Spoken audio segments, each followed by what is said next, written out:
New York City votes to put a cap on the number of Uber and Lyft cars in the city. Joining us now, Joseph Okpaku. I'm sorry if I mispronounced your name, sir. I'm sure we'll get it right before this interview is over. But look, they put a cap on the cars in New York City. I think that leads to longer wait times and higher prices. So my question to you, sir, is, are you going to fight this thing? Well, Stuart, thank you for having me. And we share the same concerns about the action that the City Council took, leading to higher prices and longer wait times.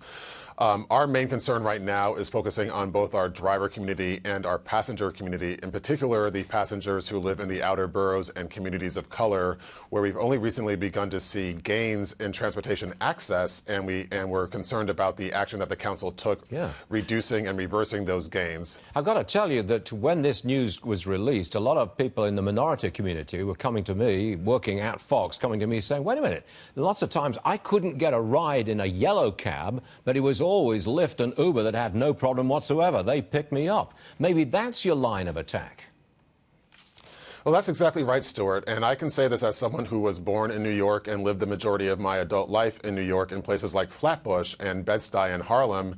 And I, too, experienced those problems of not being able to get a yellow cab. So that's one of the things that ride-sharing and Lyft specifically has been able to address really quickly. And there was outreach and an outpouring of concern from particularly communities of color, directed at the council, but for reasons I don't quite understand, it seemed that the council moved forward without really hearing that outreach. New York City has opened a Pandora's box because other cities around the world, prodded by local taxi companies, would love to put the same restrictions on Uber and Lyft as they've got in New York City.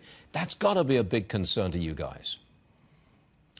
Stuart, not as much as you would think. The thing that's important to remember is that New York City is the most unique market in terms of rideshare regulations. Everywhere else across the country, rideshare, which is based upon the idea of a person just like you or me being able to use their personal vehicle to drive on the platform on a part-time basis, everywhere else in the country, 45 states have enacted laws that recognize ride-sharing as a form of transportation that is distinct from taxis or distinct from black cars, whereas in New York City, we are regulated very similarly to a taxi or to a black car. So the advantages that ride-sharing has been able to bring in states and cities all across the country, we are very confident that those other markets will recognize the differences between New York and everywhere else, and that the benefits in those communities will quickly dissipate if they try to follow the action that New York City just did. There's a lot of people who think that Lyft is a wonderful idea and would love to invest in it. So, do you have plans to go public?